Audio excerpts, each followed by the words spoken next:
Bien, mesdames, messieurs, je suis heureux de vous retrouver ici, dans ce lieu hautement symbolique qu'est la faculté de médecine, pour parler de la santé. Je veux saluer chacune, chacun d'entre vous, les professionnels, mais aussi les chercheurs, les entreprises, les financeurs et les usagers du système de santé que nous sommes tous. J'ai souhaité, dans le cadre de cette campagne présidentielle, que soient organisés des débats, celui-là est le premier, sur cet enjeu majeur qu'est la santé.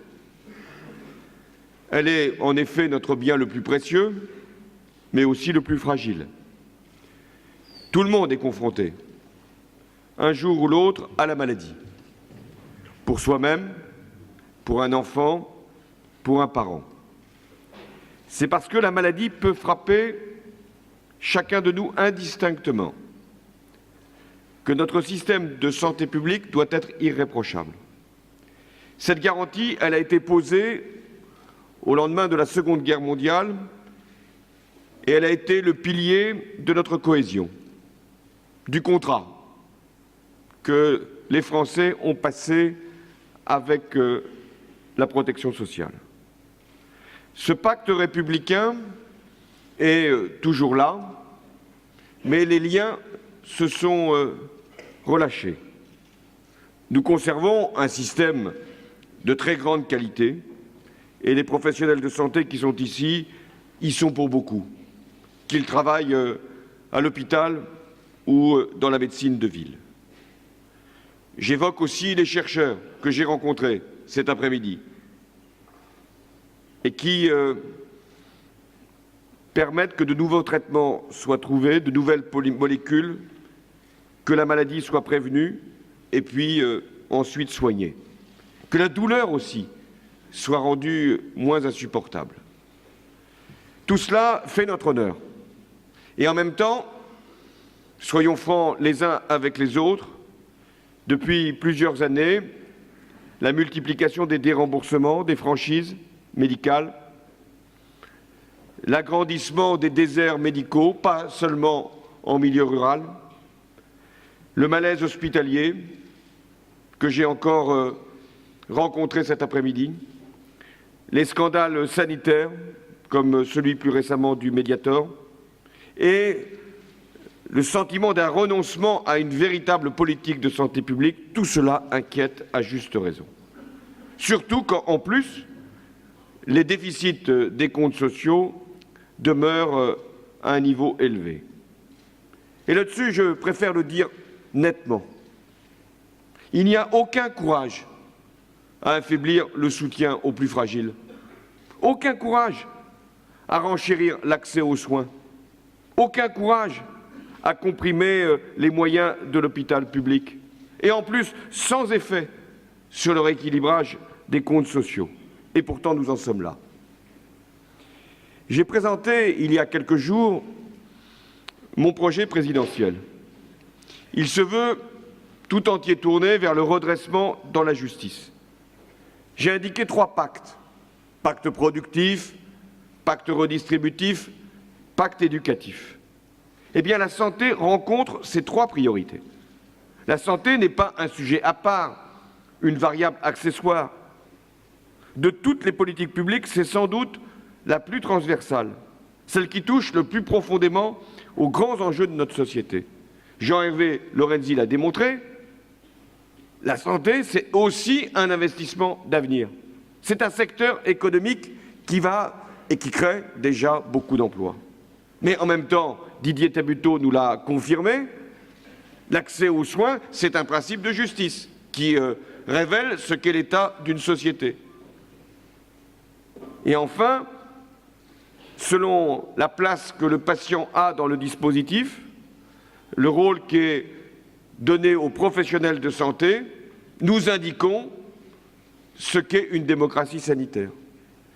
Et plus largement, la manière avec laquelle nous appréhendons la maladie nous renseigne sur ce qu'est l'état de notre société.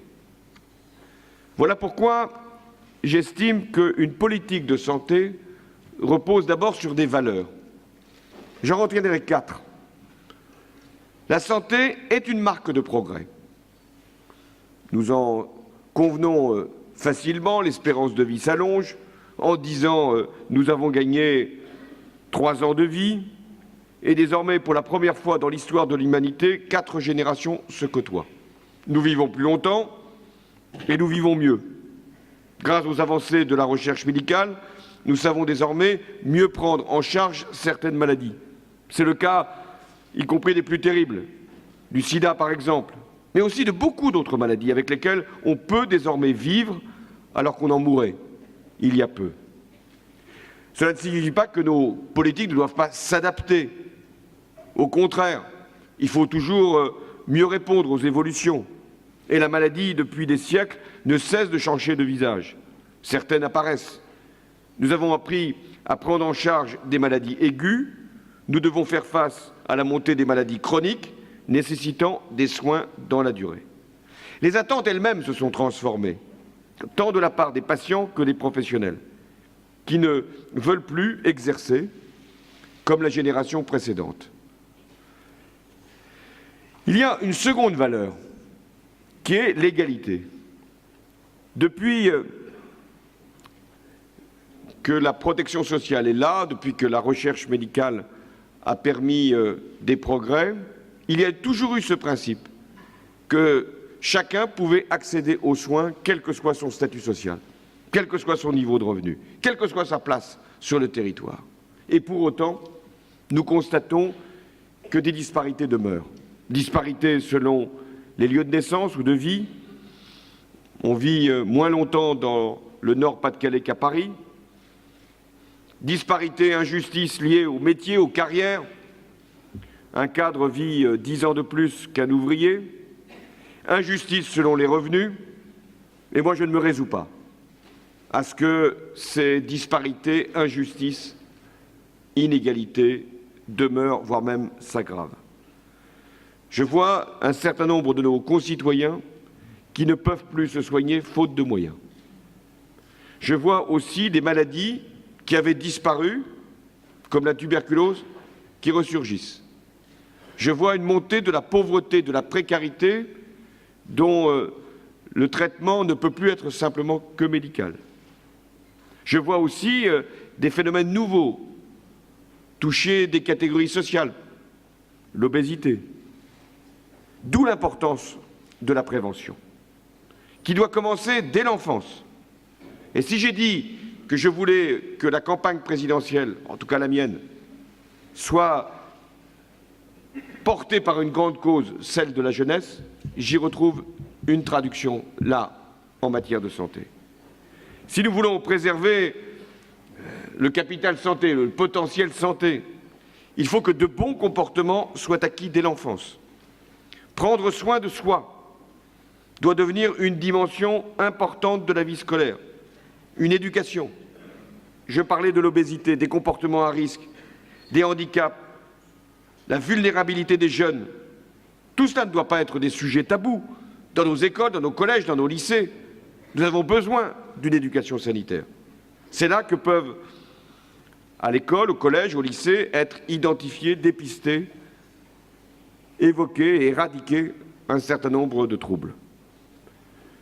Je veux aussi parler de la santé au travail, qui doit être au cœur d'un certain nombre de nos engagements.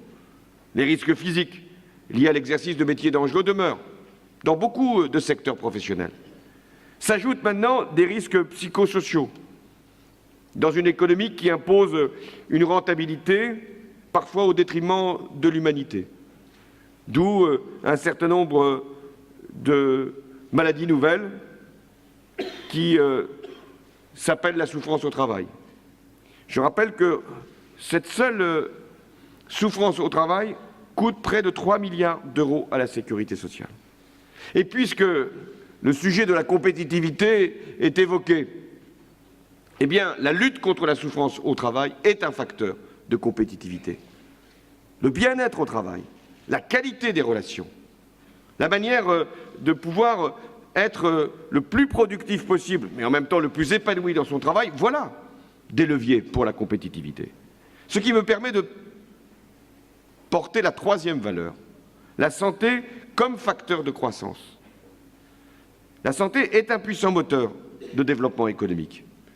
Les grandes entreprises françaises de santé occupent d'ailleurs les premières places mondiales.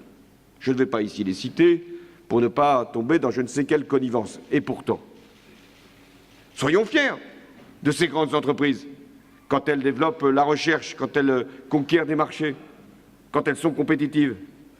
Ça représente 200 000 emplois industriels qualifiés. Les investissements en recherche et développement de ces grands groupes sont un enjeu majeur de création d'emplois et de développement d'entreprises. Il y a une révolution technologique qui s'amorce dans notre pays, comme d'ailleurs partout ailleurs, sur les nanotechnologies, les neurosciences, les technologies de l'information, les biotechnologies, ou encore le décryptage du génome. Je viens de visiter l'Institut de la Vision, et de ce point de vue, c'est une réussite remarquable de partage des compétences, d'échanges entre partenaires publics, partenaires privés. Aujourd'hui, il y a près de 2 millions d'emplois, publics comme privés, qui sont liés à la santé. Donc il nous faut sortir de la vieille image, datée, jaunie, que la santé serait une charge, un coût, un fardeau, dont le seul but pour les pouvoirs publics serait d'en diminuer le poids, l'importance ou l'ampleur.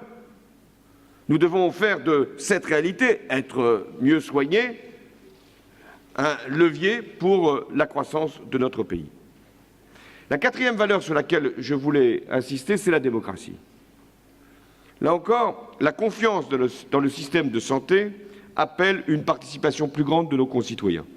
Ça vaut pour la gouvernance des politiques de santé publique, ça vaut aussi pour la reconnaissance des patients et de leurs familles en tant qu'acteurs à part entière de l'élaboration de ces politiques. Reconnaître les professionnels, admettre que les patients puissent aussi dire leurs mots, voilà l'enjeu d'une nouvelle démocratie. Je sais bien qu'il y a eu des progrès, nous ne partons pas de rien, mais je sais aussi qu'il y a eu des défiances qui se sont installées. Défiance envers les politiques publiques, comme l'a montré le fiasco de la prise en charge de la grippe H1N1, où on s'est même méfié des médecins pour faire des vaccinations. Et quand il y a un scandale comme le Mediator, c'est vrai que ça interroge aussi sur la vigilance des politiques publiques ou des liens qui peuvent exister. Parallèlement, moi je veux rendre hommage aux associations de patients. Elles jouent un rôle fondamental pour la mobilisation de l'opinion publique, l'intensification de la recherche, la solidarité avec les malades, leurs familles. Je veux insister sur les droits de la personne, qui ne s'arrêtent pas là où la maladie commence. Chacune et chacun d'entre nous, confronté à la maladie, doit être respecté et reconnu pour ce qu'il est. Voilà mes valeurs. La santé comme progrès, la santé comme condition de la justice, la santé comme vecteur de croissance, la santé comme enjeu démocratique. Je ne retrouve pas ces valeurs dans la politique qui a été conduite depuis 5 ans. Notre système de santé souffre, même s'il est considéré encore, et j'en suis heureux et fier, comme l'un des meilleurs du monde. Il n'empêche, les inégalités se sont aggravées depuis 5 ans. Les étudiants, les personnes âgées, les familles sont confrontés à l'augmentation du coût de la santé, restant à leur charge.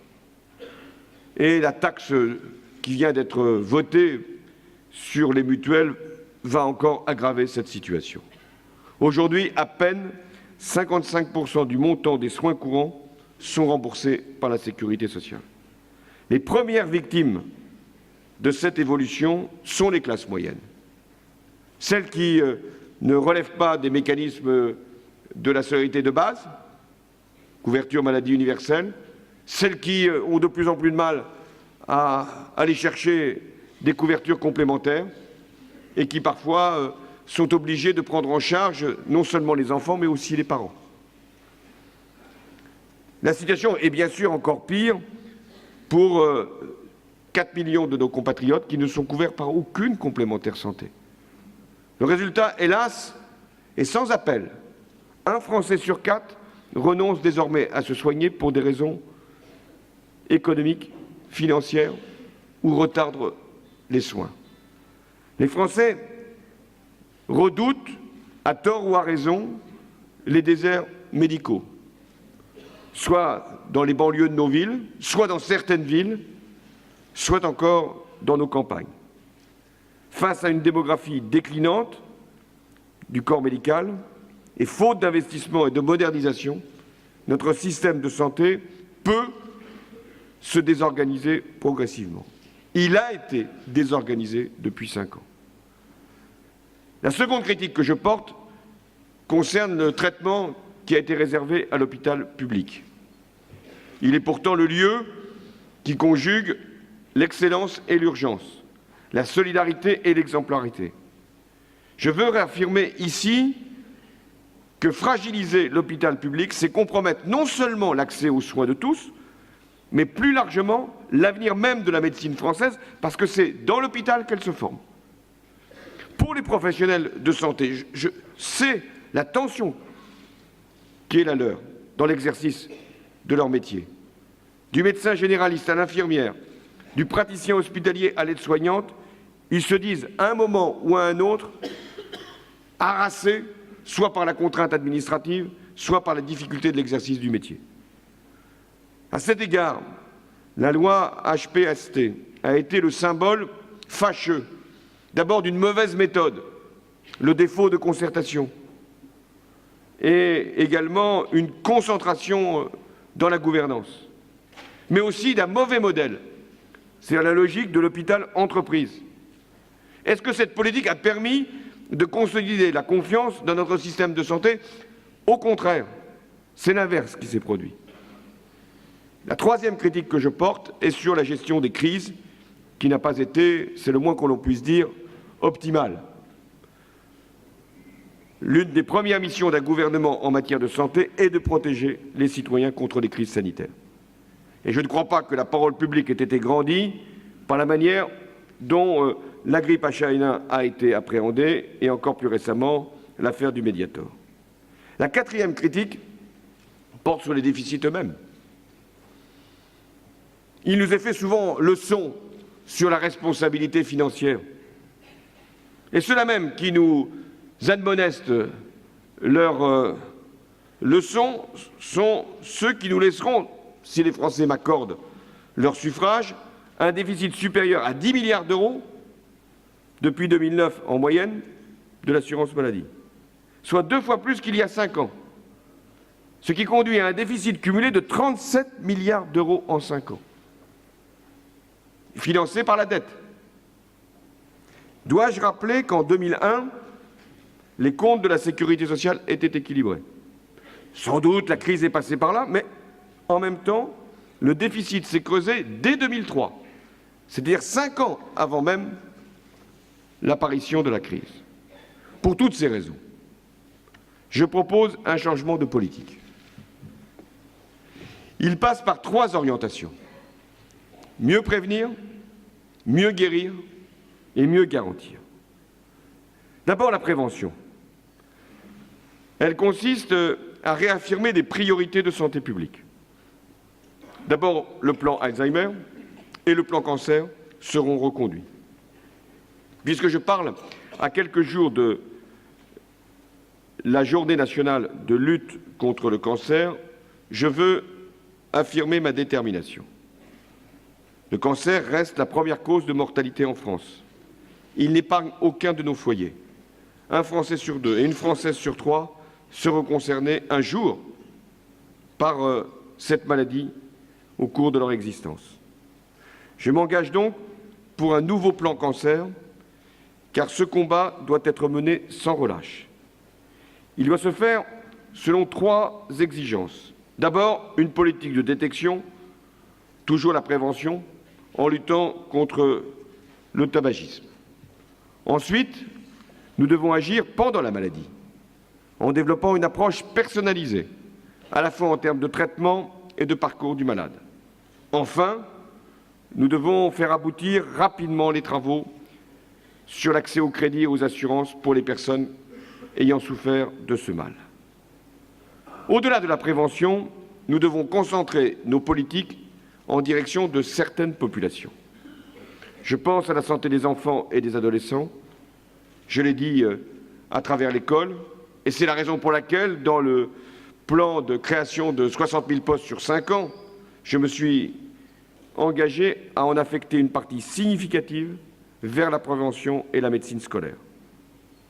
Dès la prochaine rentrée, les fondements d'une politique de santé publique pour l'enfant et l'adolescent seront posés et elle traitera notamment de l'obésité.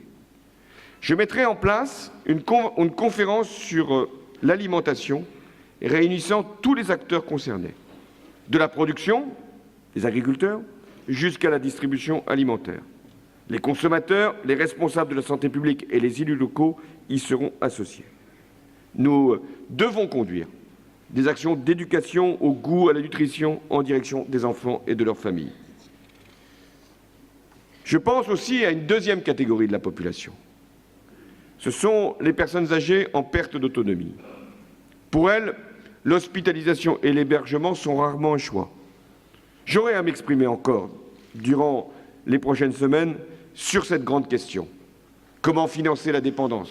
Comment organiser la couverture entre l'État et les collectivités locales? Que devons-nous faire pour le reste à charge, pour les familles? Mais je veux déjà affirmer un certain nombre de principes. D'abord, permettre à tous ceux qui le souhaitent de rester à leur domicile. C'est ce qui coûte le moins cher et c'est ce qui permet de prendre en compte la dignité et la vie de la personne jusqu'au bout. Je ne nie pas la qualité des soins qui sont apportés dans les établissements. Je les connais. Nous en avons besoin. Mais tant que nous pouvons retenir la personne à domicile, c'est mieux. Nous devons aussi réorganiser dans chaque territoire le système de soins autour de la personne en perte d'autonomie. En matière de santé mentale, je veux aussi mettre un terme à la déshérence que subit ce secteur. La stigmatisation et l'exclusion sont les seules réponses qui ont été apportées à nos concitoyens qui souffrent de troubles psychiques.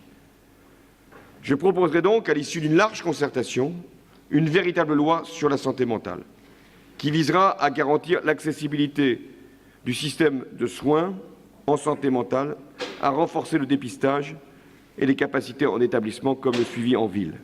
Faut-il encore que nous ayons des psychiatres? Car l'enjeu est quand même d'avoir des professions de santé. Difficile d'apporter une réponse à la maladie quand il n'y a plus les recrutements indispensables et les rémunérations de ces professionnels. Un dernier point sur ce qu'on appelle un certain nombre de catégories qui doivent faire l'objet de notre attention, c'est aussi ce qui se passe dans nos prisons. Là encore, j'initierai un plan santé dans les lieux d'incarcération. C'est à la fois un droit pour les personnes concernées et une protection pour la société. Il ne saurait y avoir de faille dans notre politique de santé publique. Enfin, mieux prévenir, c'est agir pour une meilleure prise en compte de notre environnement sur notre propre santé. J'ai déjà évoqué la nécessité de renforcer les actions de santé au travail. Je veux mentionner aussi les risques environnementaux. Le soutien à la recherche en matière de santé environnementale sera assumé et renforcé. Telle est ma première orientation, mieux prévenir. La seconde, c'est mieux guérir. C'est d'abord rétablir le service public hospitalier, dont le nom même de service public a été effacé par la loi HPST. Je tiens aux mots, non pas que je sois fétichiste, mais je crois à la force et à la spécificité de l'hôpital public. Je le reconnais pour ce qu'il est et doit demeurer, c'est-à-dire un lieu où tout le monde peut être soigné, où toutes les pathologies sont prises en charge et où les professionnels sont formés et les innovations engagées. J'accorde ma confiance à l'hôpital public et parapublic, aux médecins, aux soignants, car si à l'évidence les hôpitaux doivent être gérés et bien gérés, mais qui a jamais dit le contraire, on ne fait pas de médecine sans médecin, on ne soigne pas sans soignant, c'est quand même un principe de base. On ne forme pas non plus les professionnels de demain sans l'hôpital public. Je me dois donc d'évoquer l'importance de la recherche publique en sciences de la vie et de la santé. À la fois essentielle, chacun le reconnaît, et en même temps insuffisamment soutenue. Je veux souligner le rôle de la recherche clinique et l'utilité d'une intégration des laboratoires de recherche au plus près des structures de soins dans les CHU. Par ailleurs, je réformerai le parcours et les carrières des jeunes chercheurs. L'hôpital public n'est pas une entreprise. Dès lors, je mettrai fin au principe de convergence tarifaire entre le public et le privé.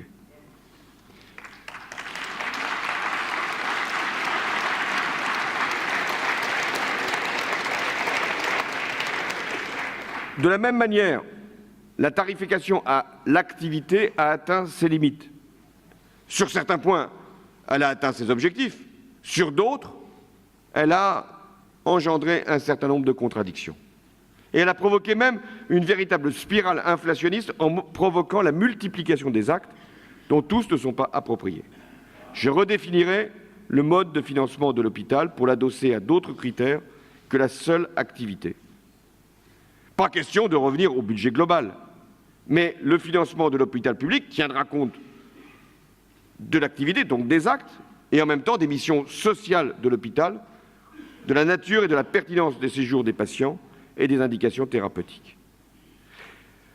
Parce que l'hôpital ne serait rien sans le concours de toutes celles et de tous ceux qui y travaillent, je ferai en sorte qu'un nouveau pacte social soit négocié à l'hôpital, qui prenne en compte la promotion sociale, les conditions de travail et les contraintes liées aux nouvelles organisations territoriales. Enfin, l'hôpital doit être mieux coordonné avec le secteur médico-social et la médecine de ville. Là encore, la loi qui a été votée devait décloisonner ces filières grâce à la mise en place des agences régionales de santé. Nous sommes loin du compte. L'hôpital va mal aussi quand la médecine de ville va mal, et inversement. Il est donc dans l'intérêt de l'hôpital que nous allions vers une meilleure prise en charge des urgences, simple, par le médecin de ville, par le médecin de proximité.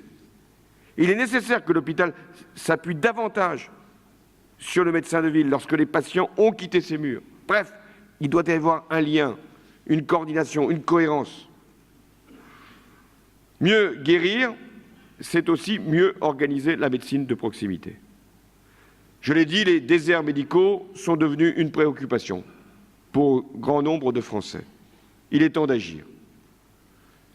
Souvent, il m'est demandé, comme élu, combien de temps pourrais-je accéder à un médecin spécialiste? Souvent, il est demandé à un médecin généraliste, non pas le nom d'un spécialiste, mais le coût que va représenter l'accès aux spécialistes. Je ne suis pas favorable, pour éviter les déserts médicaux, à une politique de contrainte envers les professionnels. Elle serait vouée à l'échec, contournée. Pour autant, l'objectif, lui, n'est pas négociable.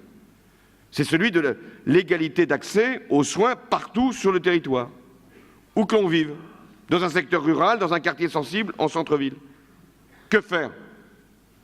La baisse du numerus clausus, sans doute, a eu un impact. Son relèvement peut être souhaitable. Il a déjà été engagé. Mais ça prendra du temps. L'essentiel n'est pas là. Il réside dans la répartition géographique actuelle des professionnels de santé. Une offre de soins de proximité doit être garantie. Mais comment? D'abord en revalorisant la médecine générale et au-delà l'ensemble de la médecine clinique. Pour engager les médecins à s'installer dans les secteurs sensibles, nous devons créer un environnement propice à l'installation en cabinet dès le début des études de médecine. Le modèle universitaire actuel est trop centré sur le système hospitalier. Il doit s'ouvrir davantage, et pas seulement avec un stage obligatoire, qui n'est d'ailleurs pas toujours effectif en fin d'études, parce que passer 6 mois en médecine générale quand on a consacré 5 ans à l'hôpital, ce n'est pas suffisant pour susciter une vocation de médecin généraliste. Donc nous devrons réorienter les études pour généraliser les stages en cabinet de ville. L'exercice libéral, et j'en ai eu conscience à travers les contacts que j'ai eus ces derniers jours, est également découragé par le mode de protection sociale des médecins. C'est un chantier que j'ouvrirai. Cela concerne en particulier les femmes pour leur congé maternité. Enfin, je veux avoir une approche territorialisée de la santé. C'est à partir des lieux de vie que doit se faire la coordination du parcours de santé et de soins du patient. Aucun territoire de santé ne doit être à plus de 30 minutes d'un centre permettant une prise en charge de l'urgence. Dans chaque bassin de population doit exister un pôle de santé et de soins de proximité, dont la forme peut varier. Là aussi, laissons de la souplesse. Ce peut être une maison médicale ici, un centre de santé avec des médecins salariés ailleurs, une structure adossée à l'hôpital public, et ça aurait du sens aussi dans certains lieux. Bref, ce qui compte, c'est le travail coordonné en équipe de soins, permettant la prise en charge d'une patientèle et pas simplement de patients. Je veux aussi répondre aux attentes des jeunes générations de médecins, dont les modes de vie, forcément, ont changé. Et donc, nous devons faire en sorte que ces nouvelles générations puissent exercer le métier qu'elles ont choisi dans les meilleures conditions. En même temps, il nous faut limiter certains abus. Les installations nouvelles de médecins en secteur 2 doivent être limitées dans les zones surdenses. Ce sera l'objet d'une négociation et je mettrai en œuvre un plan d'urgence pour l'installation des jeunes médecins qui, bien au-delà des incitations financières nécessaires, visera à les aider dans la construction de projets médicaux, à les accompagner dans leurs démarches administratives et à contractualiser les carrières et les parcours professionnels. Et avec aussi des allers de retour avec l'hôpital. Enfin, les modes de rémunération doivent évoluer. Des adaptations sont déjà intervenues. La part de la rémunération forfaitaire doit, selon moi, s'accroître pour prendre en compte la prévention, la valorisation de la qualité, ainsi que la proximité. Les médecins sont prêts à ces évolutions, dès lors que ça se fait dans la concertation et avec une bonne intelligence pour fixer les règles de ce forfait. Mieux prévenir, mieux soigner, mais aussi mieux garantir. Le coût de la santé pour les Français n'a cessé d'augmenter. Pour cette raison, beaucoup ont renoncé à certains soins. Pour autant, les déficits ont continué à se creuser. Dès lors, je veux redonner confiance aux Français dans la prise en charge sur laquelle ils peuvent compter. Les assurer que notre modèle de protection sociale sera équilibré si on veut qu'il soit pérennisé dans les règles actuelles. Je veux aussi, et je commencerai par là, renforcer les droits des patients. Et je veux que la protection sociale, qui est au cœur de notre pacte démocratique, soit également protégée. Ça voudra dire une démocratie sanitaire véritable, avec des droits des patients, mais aussi faire qu'une nouvelle étape puisse être franchie à travers une loi qui permettra d'écrire les droits collectifs auxquels les patients peuvent légitimement accéder. Pour la prise en charge, je procéderai à un encadrement des dépassements d'honoraires par spécialité et par région. Les dépassements d'honoraires ont augmenté de manière inquiétante pour les patients. Cette dérive doit cesser. Il nous faut aussi mieux maîtriser les coûts du médicament, en donnant priorité à la santé publique. Cela passe par une meilleure maîtrise des prix. Les génériques sont en France plus chers que chez la plupart de nos voisins, mais il nous faut aussi réduire le volume. Nos compatriotes sont parmi les plus gros consommateurs de médicaments, pour lesquels ils dépensent en moyenne 20% de plus que les Européens. Cherchons des médicaments plus sûrs, moins nombreux, mieux prescrits. Enfin, le renforcement du régime obligatoire, qui reste le socle incontournable de notre protection sociale, doit s'accompagner d'un débat sur la place et le rôle des organismes complémentaires, dont les contrats sont trop divers et insuffisamment encadrés. Il nous faudra mieux garantir la prise en charge individuelle, tout en permettant le rééquilibrage des comptes de la sécurité sociale. Il nous faut dire à nos compatriotes que nous ne pouvons pas vivre avec des déficits structurels de l'assurance maladie. Et en même temps, Nous ne pouvons pas demander de rétablir ces comptes de la sécurité sociale, de l'assurance maladie, en réduisant les droits d'accès des malades. Pas davantage d'ailleurs en inventant une nouvelle TVA. Prenons en compte ce que notre système de financement de protection sociale comporte, c'est-à-dire des cotisations et une contribution sociale généralisée. Et s'il faut chercher des ressources nouvelles, nous devons mettre à contribution l'ensemble des revenus. Revenus du travail, mais aussi revenus du capital. Au-delà, l'avenir de la sécurité sociale ne se satisfera pas de simples mesures d'économie conjoncturelle. Je pense à des réformes de structure qui passent par des orientations. Je vous les ai présentées. La prévention, un meilleur soin, des garanties plus claires, un système de financement plus sûr. Ce sont ces réformes qui doivent être adossées à une véritable politique de santé, celle qui n'a pas été justement portée ces dernières années.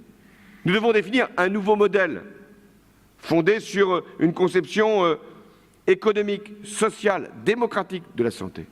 C'est une belle ambition que de vouloir à la fois garder ce qu'il y a de mieux de notre système de santé, le contrat social qui a été passé au lendemain de la Seconde Guerre mondiale, et en même temps, ces engagements, je les prends devant vous, je les prends pour les Français, je les prends pour l'avenir de notre système de santé, parce que la santé fait partie du pacte républicain, du pacte démocratique et du pacte social, ce qui fait que tout candidat à l'élection présidentielle est forcément engagé par une politique de santé publique. Merci.